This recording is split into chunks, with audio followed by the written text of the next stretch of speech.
creativa de Marbella. Y doy la bienvenida sobre todo, especialmente a los que sois socios, que sois minoría. Minoría aquí, somos 570 y siempre, cada vez que presento algo es vergonzoso. Que desde los 500, 770, tengo siempre como socio 7, 8 más, pero en fin. Poco a poco intentaremos conseguir un poquito más, cada día un poco más. Nosotros seguimos con el tema cultural en esta asociación, aparte de ser recreativa, el tema cultural es una de las cosas que a esta junta directiva que presido nos interesa. Y naturalmente me es grato contar hoy para la presentación del libro de mi amigo Juan Gaitán, persona que conozco y compartimos amistad desde hace afortunadamente muchos años. En la pues sigue viva esa amistad que yo decía. Luego hablaremos de él, la persona que aprecio, mi amigo y compañero, colega de profesión, Miguel Nieto. Ha sido muchos e importantes momentos lo que hemos vivido junto a los micrófonos, aunque él ha cambiado por varios medios de comunicación. La información hablada, escrita, Miguel tiene un bagaje grande e importante. Yo le voy a pasar la palabra a Miguel Nieto, que es el encargado de hacer la presentación de Juan y de su libro. Le diré, aunque luego lo enteraremos, que al final está aquí en la venta de los libros, que se va a presentar y él lo firmará aquí al final, ¿vale? Entonces, gracias, repito, por venir, le doy el libro a Miguel.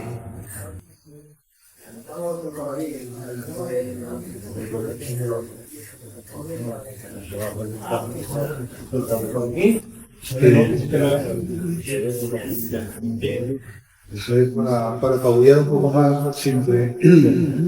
Bueno, pues muchas gracias por la asistencia. No sé si se me escuchará, yo soy de voz pues bajita, más o menos. Y si en el fondo ayuda, pues será también mejor. Una tarjeta postal.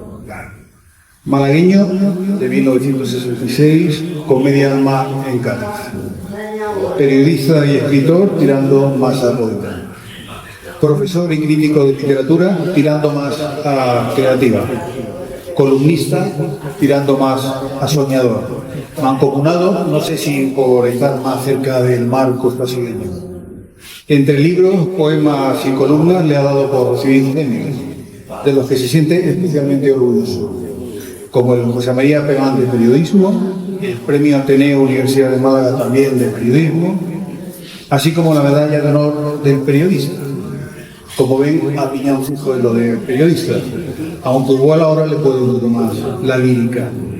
De un tiempo a esta parte, empecinado en colgar cada semana en la red poemas sin título.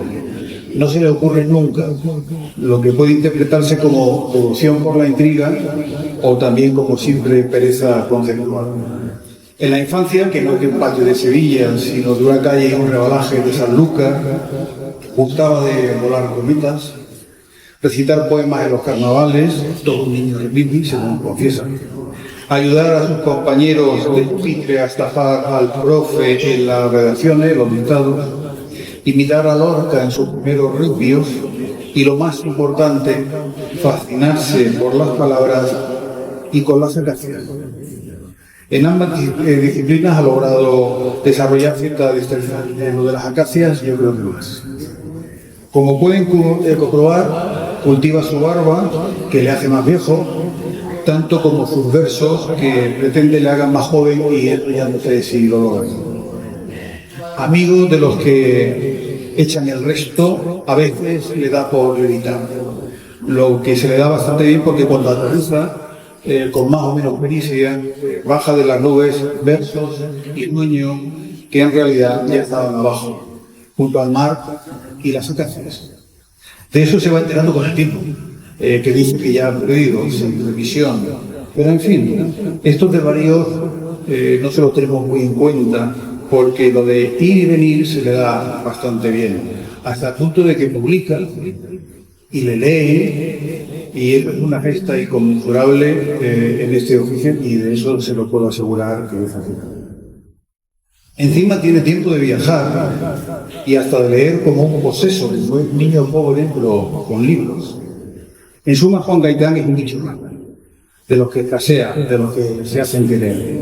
Además, sabe una jartada de flamenco, tiene memoria fotográfica, así que principal concurrencia que sepa que están todos fichados, así que se compran libros de la música, ¿eh? Y lo de comprar el libro se da por añadido. Hasta aquí Ahora voy con las suposiciones, que son las mías, que para eso me ha invitado a mí, reconocido samaritano, para que vean. Juan Gaitán debe ser un tipo sensible al que le encanta hilvanar palabras. Curioso, más presto al detalle que a la grandilocuencia. Un entomólogo de instantes, que a veces son fugaces, y por eso tiene la necesidad de atraparlo para que perdure. Los escribe porque la vida está compuesta de momentos leves que no deben pasar desapercibidos. Lo integraría en esa tropa de narradores a los que la escritura les cataliza la vida, la propia y las ajenas, la escritura como razón de ser y la poesía como compañera de viaje. Me da a mí que le encanta dejarse anegar por las palabras, porque bracea resuelto entre los versos. Y además no le atormenta como a otros la sed insaciable de crear. Lo podrá pasar mal, como todos, pero no es un escritor lacerado, resentido. Al contrario, diría que es un devoto de la creación y de la belleza, un experto en el arte de pulir estrofas y rimas, si es que son pertinentes, o de tirar de cizalla cuando se trata de columnas. Escribir es un arte que tiene que componer. Necesita audiencia. Quizá, como se dice, escribe para que le quiera, o por lo menos le aprecie. Para Juan Gaitán, esto de escribir debe ser como un mandato telúrico, un trasiego de palabras y tiempo del que ahora su pronomaquia es su última entrega. Recuerden lo de portarse bien si me pongo pesado, pero es que yo he venido a hablar de su pronomaquia. No voy a glosar lo que pueden leer en la contraportada del poemario, que sin duda se van a llevar. Si acaso les participo algunos detalles. Dice el autor, aquí de cuerpo igual ya ausente, escribo versos como venidos del mar. Sin duda, Pronomaquia es una marea de 63 poemas que vienen y van. Cada página es una ola con mucho blanco para pensar e intercalar. Me parece que las palabras, los versos, juegan al pilla-pilla, o más bien a tula, porque te tocan, te palpan y te incitan al relevo, a que te unas con tus propios pensamientos e incluso con tus propios versos. La luz y el tiempo como constantes, claves de la urdimbre del poemario. Por ejemplo, aleteo de luz, cuerpo de luz, luz como un niño, una luz que no cunde, luz rendida, dormida, luz que vuela, luz de cantata, de piel serena, luz desnuda, luz íntima de los tejados, luz de marzo, luz ácima que se columpia, que tiembla, luz de la infancia, en definitiva, todo un ceremonial de la luz. El tiempo, las arrugas del tiempo, tiempo que cambia de forma, que tañe en silencio, tiempo de sombra, apresurado, pájaro insomne, el tiempo como estratega, tiempo en el que todo arde, que se deshace y es deshecho, que madura entre tus manos, tiempo en el que cabe la eternidad, que no es de nadie y por tanto es infinito. Y no sé si Juan lo ha hecho aposta, pero se toparán con el azul, casi obsesivo. Días azules, noches en sus azules, es lunes y es azul. Entonces, en los días azules, el aroma azul de las acacias, tiembla todavía la noche en sus azules, pasos azules del tiempo, frágil roce del azul, y él un poco más de azul.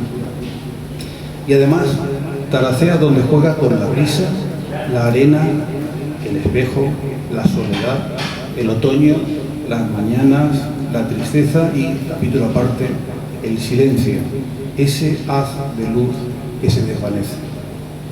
Espero que les sirvan estos apóstrofes de lectura. Por ustedes, Juan Gaitán, sus paseos sin sombra, el tiempo de los pájaros que se van, los pájaros de la infancia, el mar como una página a escribir y un espejo que te mira. Y no olviden, cuando Cronomaquia sea recuerdo y disfrute, siempre nos quedará el silencio azul de las acacias.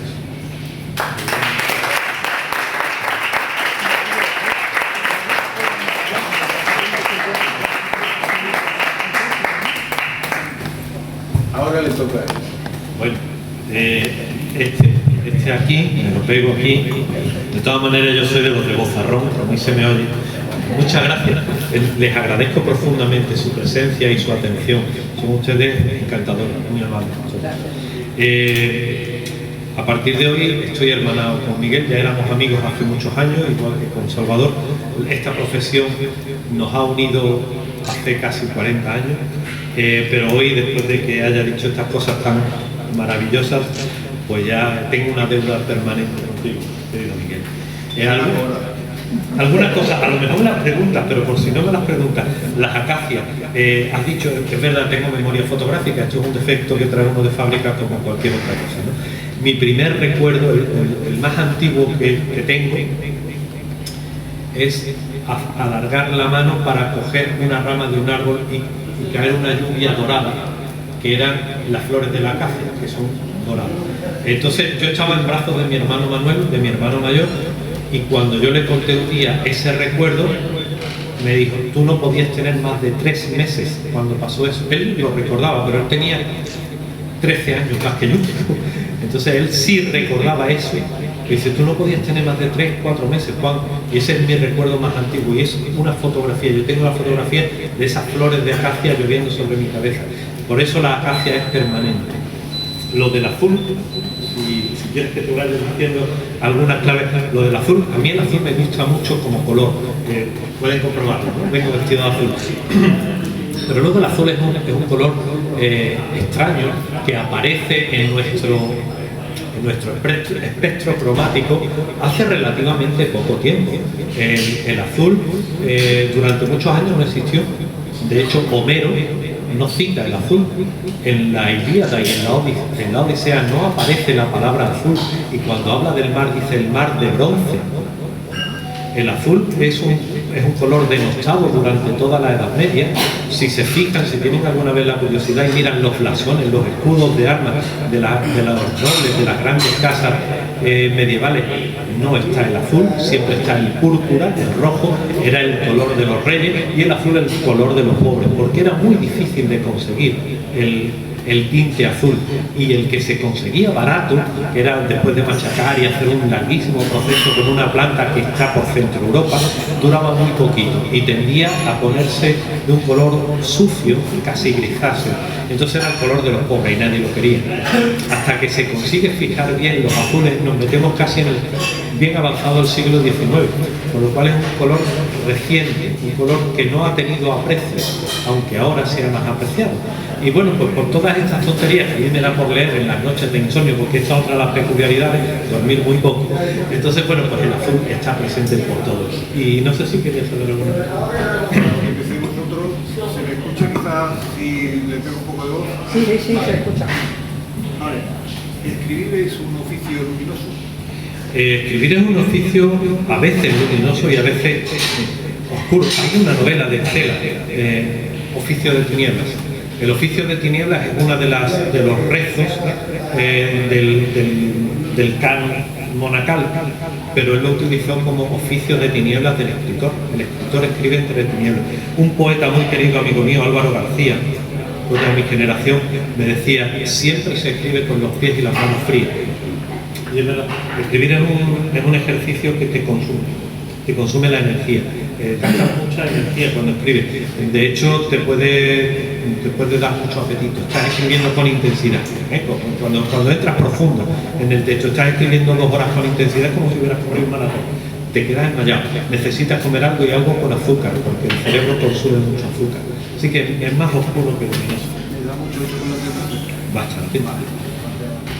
Juan Ramón y Antonio Machado son los de todo. No se escucha, Lo ponemos aquí lo que pasa. Decía que Juan Ramón y Antonio Machado son los que yo sepa de sus referentes. Creo que Juan Ramón, porque por la búsqueda de la poesía desnuda, y Antonio Machado por la búsqueda de la profundidad.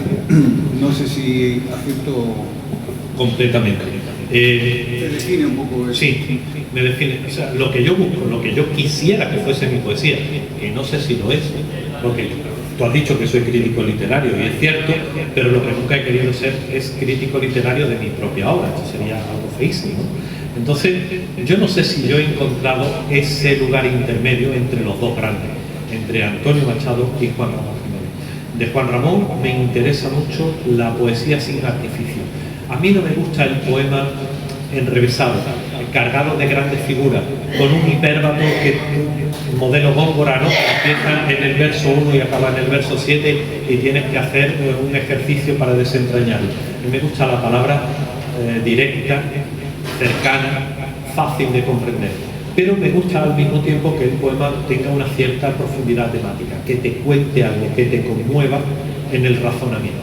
Entonces estaríamos intentando conjugar las dos funciones, o sea, las dos vertientes, la vertiente juanramoniana de la poesía desnuda y la vertiente machadiana de la poesía como compromiso de mensaje. ¿Y Lorca ya te sale mejor cuando lo lees? No, a mí me salía muy bien cuando chico la parte menos interesante de Lorca, que es la parte popular. Pero la parte profunda del Lorca surrealista, el poeta de Nueva York, eso no va a salir en la vida.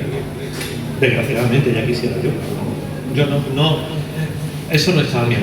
Esto es una cofradía. A mí me decía mi maestro Manolo Alcántara que esto es una cofradía en la que cada cual llevamos un cirio y algunos una velita. Federico tenía el cirio más grande posible y yo llevo una velita. Pero bueno, ahí voy con mi velita, hago lo que puedo.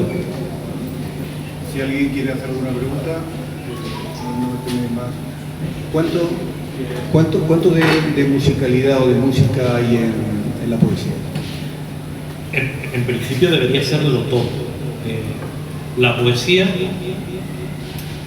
se ha sustentado a lo largo de la historia en tres aspectos para conseguir el efecto del poema, ¿no? Uno era la métrica, otro era la rima y otro era el ritmo. Este es el gran desconocido, el oculto. Pero sin el ritmo no hay nada. Sin el ritmo es imposible que haya poesía. La poesía es un canto. Fíjense, para que un endecasílabo sea un endecasílabo, nos explicaban en el colegio y en el instituto, en el bachillerato, que hacían falta 11 sílabas. Bueno, no, eso no es verdad. 11 sílabas no es suficiente, 11 sílabas no es un endecasílabo. Para que sea un endecasílabo y tenga armonía, tiene que tener los acentos bien puestos. Hay varias posibilidades, pero el endecasílabo más armonioso, el más bello de todos, es el que tiene los acentos en las sílabas pares. Dejemos atrás la 2, pero la 4, la 6, la 8 y la 10. Eso sería un endecasílabo armónico. Entonces, al final, la cuestión está en el ritmo, en el canto. Prosodia, ¿no?, que es la palabra griega de donde arranca todo esto. Prosodia significa hacia el canto. Prosodia, hacia el canto. Así que ya los griegos, cuando inventan los pies métricos, aquello de los jambos, los anapestos y todos estos nombres tan raros, iban hacia el canto. Era, fíjense, el jambo, ¿no? El jambo, que era el ritmo más corriente. El jambo es una sílaba átona y una tónica. Una tónica y una átona. To be or not to be. To be or not to be. ¿Dónde estaba la gracia de esos versos con los que empieza el famoso monólogo de Hamlet de Shakespeare? Está en el jambo. Si Shakespeare, que es un escritor anglosajón, va a la tradición griega más antigua y construye un jambo. To be or not to be. El canto. Ahí es donde está la gracia. Ser o no ser, se le ocurre a cualquiera. Lo que no se le ocurrió a cualquiera es hacerlo con el canto, prosódia. Luego vienen los latinos, los sucesores de los griegos, y a la prosodia la llaman a cantus, ad cantus, hacia el canto, lo ponen en su idioma, pero dicen lo mismo, ad cantus. Y nosotros que hablamos un latín estropeado, lo llamamos acento. Ad cantus será en español acento. El acento de Iberia lo predispone hacia el canto. Todo es canto. Pues me estoy enrollando. ¿Alguien quiere hacer alguna pregunta, por favor? Discúlpenme, que yo que he hecho me... Súper interesante. Porque lo que vamos a seguir estrujando en que nos dé clases magistrales. Flamenco en tu vida. Oh, todo, bueno, o una gran parte. Yo nací en una familia de flamencos, de gente que es muy aficionada, donde había gente que cantaba muy bien, gente que tocaba la guitarra maravillosamente bien y donde el flamenco está presente todo el tiempo.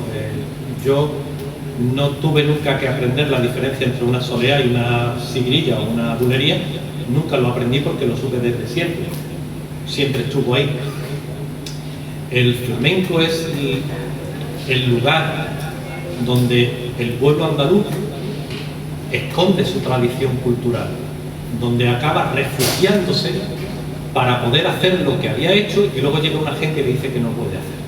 Cuando llega la conquista cristiana, de pronto le dicen a los musulmanes, ustedes no son españoles, ustedes váyanse que esto no es su tierra. Claro, se quedan así como un poco mirando al techo, imagínense qué les pasaba a ustedes. Y dice, ¿cómo que no? Si mi abuelo, mi padre nació aquí, mi abuelo, mi bisabuelo, mi tatarabuelo, llevamos aquí 8 siglos, mi familia hemos nacido aquí todos. Hablamos el idioma que se habla aquí, que era un modo de árabe, la algarabía, algar significa en árabe occidente, hablábamos del árabe de occidente, ¿verdad? La algar, hablamos, no, ustedes ya no vuelven fuera, y se van a los campos, a los caminos. En árabe hay 2 palabras para designar el concepto de expropiación. Cuando a uno le expropian y le quitan todos sus bienes materiales, eso en árabe se llama mindum. Y de ahí viene mindum, no tiene nada, ¿verdad? Mindum. Cuando te desposeen de todo lo material y además te desposeen de tu identidad, te dicen tú no eres quien eres, eso es un menkur. Un menkur. Y un falá, en árabe, es un campesino. Y el falá, menkur, flamenco, es el campesino desposeído, al que se lo han quitado todo. ¿Y dónde va a los caminos? ¿Y en los caminos con quién se encuentra? Con los otros marginales, con los gitanos, y con los otros que han dicho váyanse ustedes, los judíos. Porque claro, todos no han podido irse, y la gente se queda en su territorio, y se adapta, la resiliencia, ¿no? Esto es una palabra muy moderna, la resiliencia, se adapta a lo que hay y empiezan a construir una cultura en la que quede escondido lo que han sido siempre, pero que ahora los que llegan no se den cuenta. Y dice, yo voy a cantar por soleá. Cuando yo era chico, a mí me decían, soleá es una corrupción fonética, porque los andaluces habláis muy mal, una corrupción fonética de soledad. Y yo decía, qué raro. Yo decía, no, para mí siempre me han interesado para decir, qué raro. Los andaluces no decimos vanidad, decimos vanidad. Y la última vez la metemos para adentro, esto se llama una consonante inclusiva, esto lo sabe cuando ya estudia filología, pero nosotros no decimos vanidad, decimos vanidad, porque decimos soleá y no decimos soledad, porque cuando aludimos a la soledad, decimos soledad.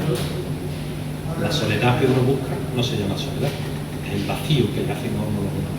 Y yo eso me preguntaba hasta que me di cuenta, hasta que aprendí leyendo, que esto no me sale a mí de solo, me di cuenta que en árabe, en esa lengua que hablaba aquella gente que echaron a los caminos, esos falá menkur, salá es oración y salawá, el plural, salawá, es oración. Entonces lo que hace la gente cuando canta por soleá es rezar, es la oración. Y si alguna vez ustedes tienen la curiosidad de escuchar, porque se puede encontrar en internet, en cualquier sitio, ya hoy en día todo está a disposición de todo el mundo, de escuchar la llamada a la oración del muezzin dentro de la mezquita hay dos llamadas, una que se hace desde el minarete hacia el exterior y luego hay una íntima para los fieles, los que ya están dentro del templo.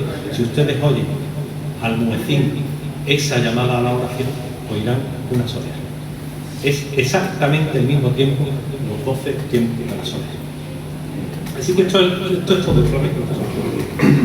Y aparte de poemas breves y de profundidad, ¿no te ha tentado hacer un tratado sobre los orígenes del flamenco? Bueno, esto lo hizo mi hermano del alma, Antonio Manuel, con el que soy coautor de una obra de teatro que también he traído por si alguien tenía esto se llama Arqueología de los Hondos, con J, Arqueología de los Hondos. Antonio Manuel, sin apellido, es mi hermano del alma, profesor de Derecho Civil de la Universidad de Córdoba, un auténtico genio, y esto lo explica en todo mejor que yo. Mejor aún. Mejor.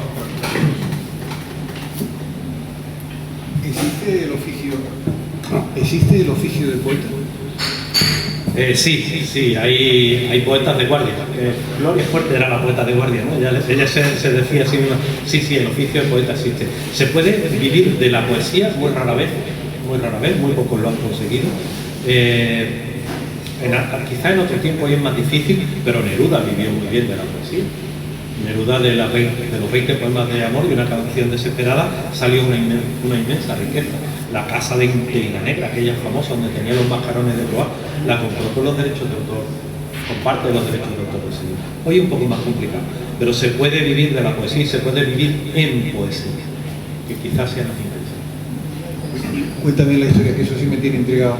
Lo de no poner título a los poemas de los lunes, que ya tiene mucha tradición, ¿es porque de verdad no se te ocurren o porque es un artificio en plan enganchar, en plan natural? Miguel, porque soy muy flojo.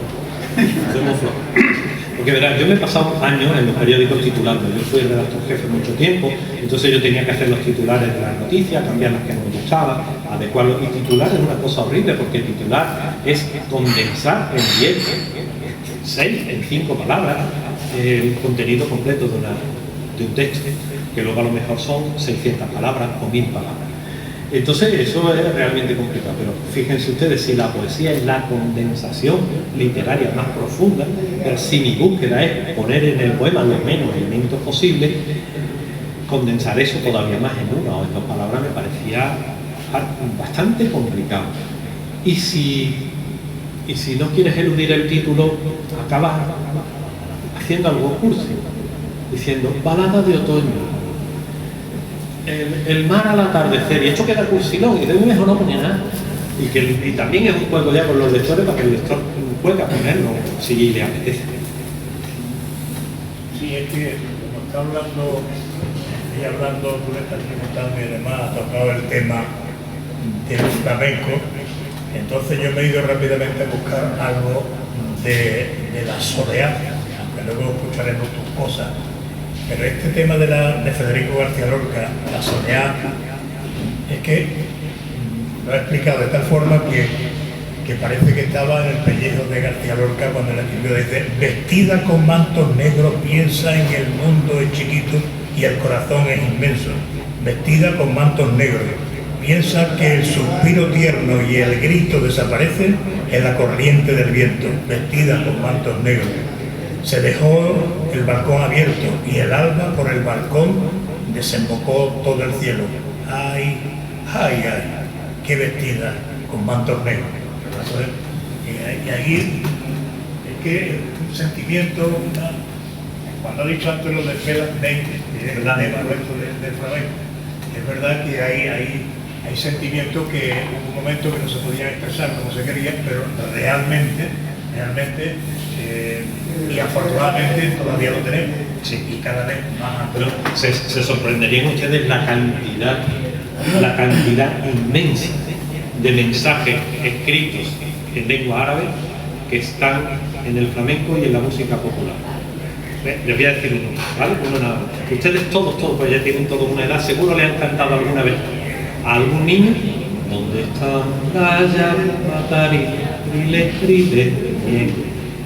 En árabe, Mauta, muerto, Rilla, el viaje. Pónganlo ahora. ¿Dónde están las llaves? Mauta, Rilla. ustedes saben, como todos, porque esto nos lo han dicho muchas veces, que los que pudieron irse se llevaron las llaves de sus casas. ¿Dónde están las llaves? Nauta, Rila, muertos en el viaje. Y la respuesta es escalofriante, en el fondo del mar. Me he ahogado huyendo, porque me han dicho que me tengo que ir. ¿Dónde están tus llaves, las llaves de tu casa? ¿Dónde está tu vida? Porque tu casa es tu vida. ¿Dónde está tu vida? Muerto en el viaje, en el fondo del mar, porque me he ahogado. Yo, cuando descubrí esto, nunca más volví a contarle a ningún niño, nunca más he vuelto a cantarle. Bien. Tenemos preguntas.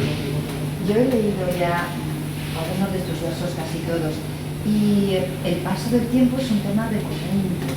¿Te preocupa el paso del tiempo, Juan? Me preocupa enormemente. Quizás de lo que más he escrito en mi vida es del paso del tiempo. Pero no tanto el paso del tiempo como el carácter, el modo de ser, la esencia del tiempo. Yo creo que yo llegué a esto muy jovencito, muy adolescente, cuando leo a Borges por primera vez y descubro un verso suyo que dice: el tiempo es un tigre que me devora, pero yo soy ese tigre. Y me doy cuenta de que nuestra esencia es el tiempo, somos el tiempo que somos, no el tiempo que se nos ha dado, que tampoco tenemos muy claro qué es. Y de ahí nace el concepto de cronomaquia, ¿no? Crono, tiempo, maquia, pelea, ¿no? Tauromaquia, la pelea con el toro, la cronomaquia, la pelea con el tiempo. Nuestra vida es una lucha contra el tiempo que hemos perdido desde el inicio. Pero bueno, la cuestión no es cómo termina la batalla, sino qué cosas haces en el transcurso de la batalla. Pero eso es lo que más me preocupa.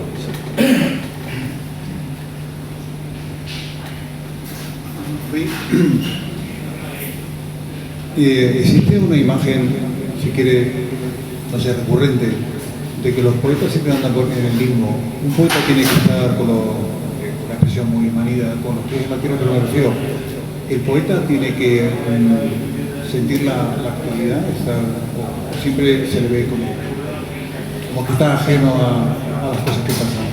Se dedica a la gran esencia y se olvida de lo que... A ver, yo creo que uno de los movimientos culturales más nefastos de la historia de la humanidad es el romanticismo, porque el romanticismo exacerbó la figura del creador arrebatado por las musas, ¿no? Con el pelo al viento, así modelo, ¿me acuerdan ustedes de Beethoven? La melena así, al viento, y llevado como si fuera una especie de medium al que atraviesan las musas.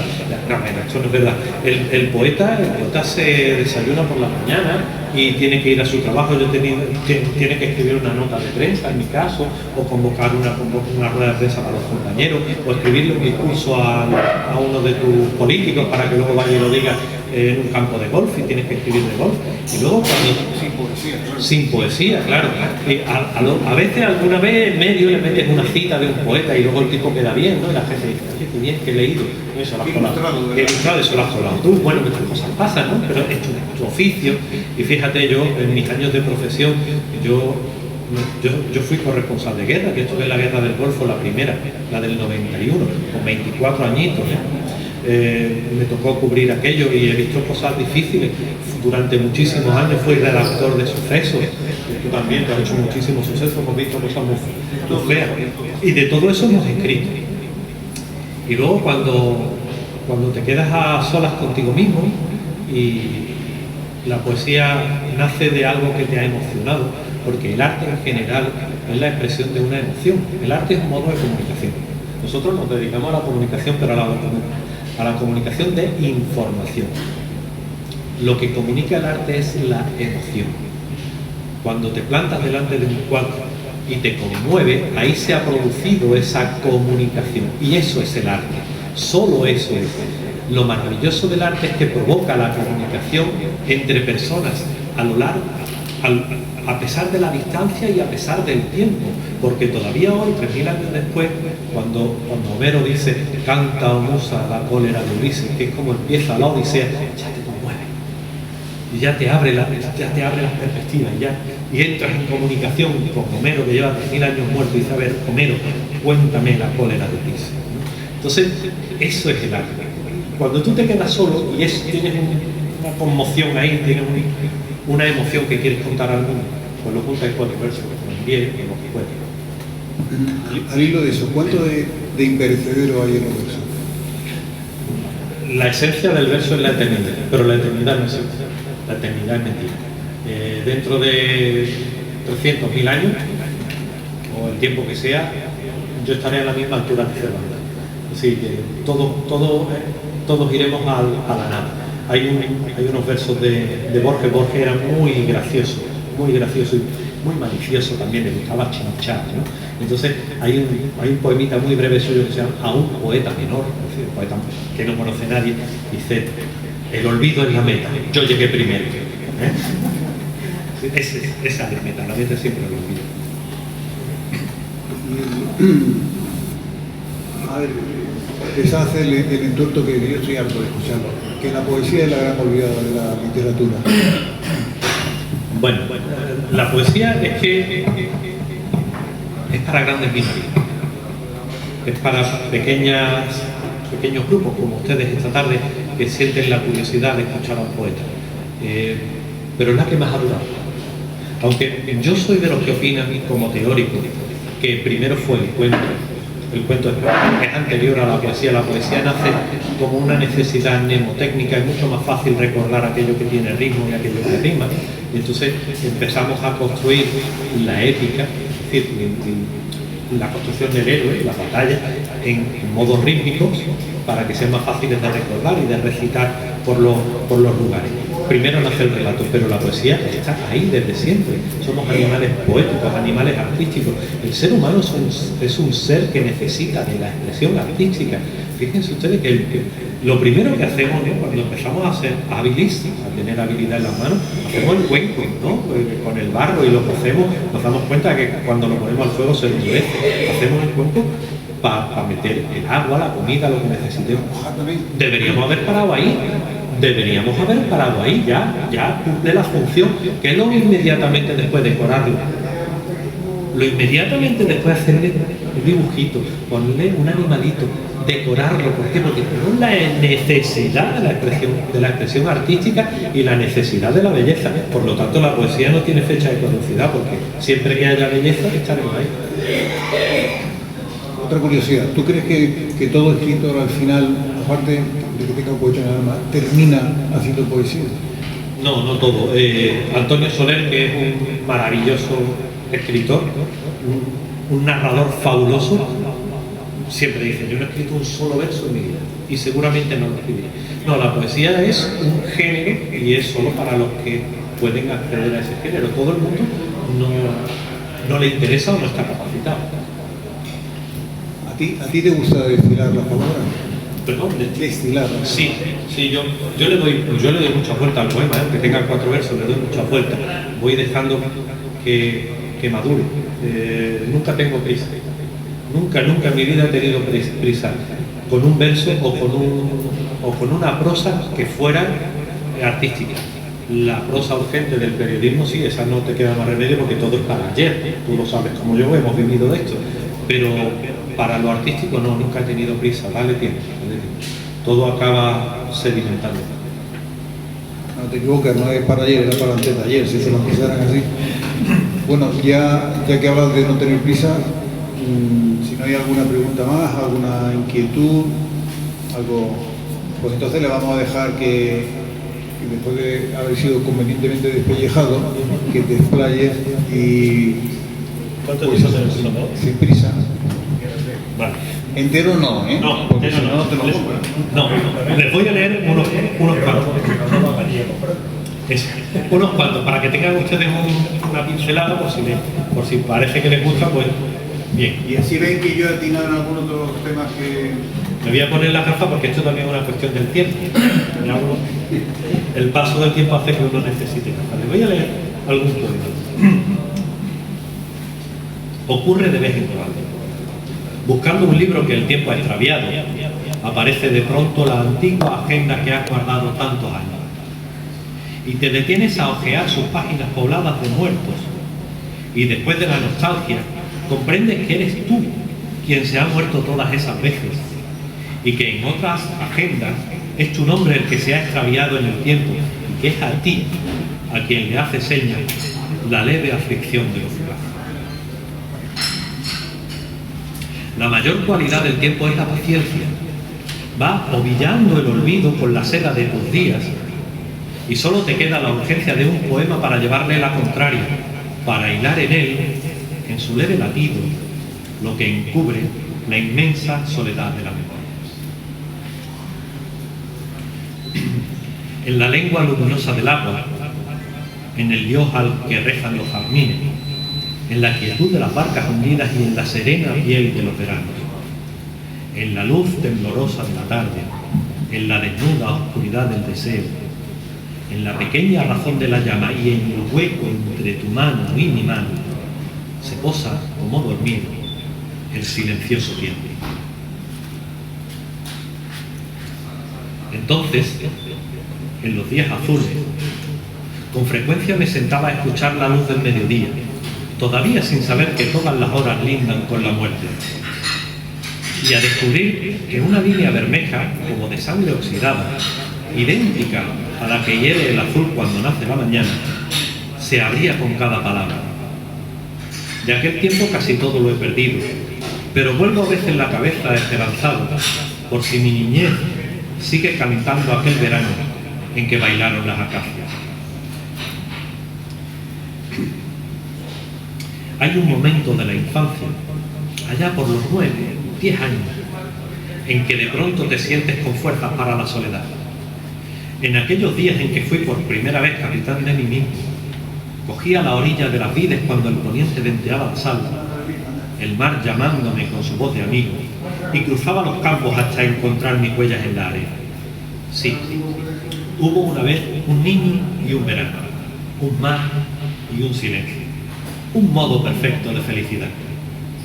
El tiempo es siempre un campo de batalla. ¿Me haces el honor de leer este, querido compañero? Este.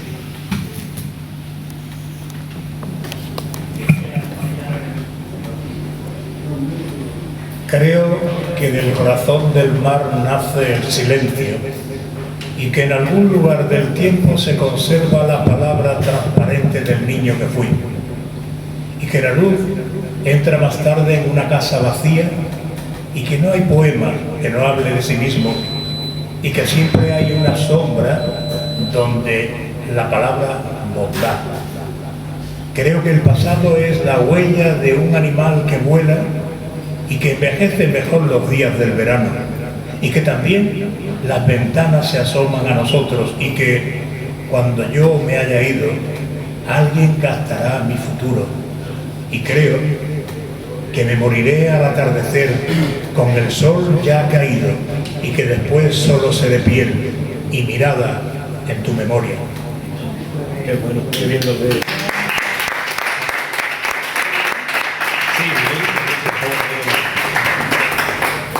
Yo es para hacer el ridículo, porque después de esa voz, ¿quién me iba a decir a mí que me iba a ver al final en una lectura de poemas?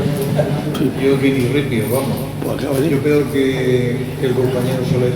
Oye, pero de todas maneras, al final, en la literatura y en tus columnas también hay poesía. Sí, yo juego mucho a la Soler poesía. juega mucho también con eso, ¿no? En fin, no ha escrito ningún verso, pero hay muchos versos. Uno que además tiene un número redondo porque tiene la L, esto quiere decir 50, ¿no? ¿Tú qué de esto sabes? Yo creo que sí, 50. Yo creo que sí. En el poema 50 dice: todo arde en el tiempo, entre el mar y la tarde. Es invierno y la luz tiene el color del viento ensimismado, que pastorea suave la arena, su soledad y silencio.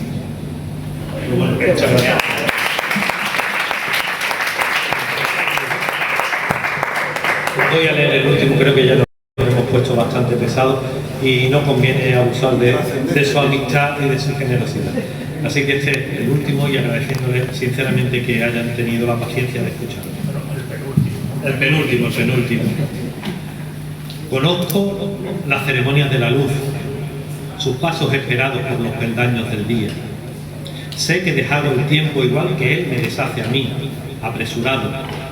También sé que el centro de la noche es frío como el centro de la plata y que siempre despierto antes que el silencio y que tengo 2 o 3 palabras leves aún para cantar y memoria de algo. Muchas gracias.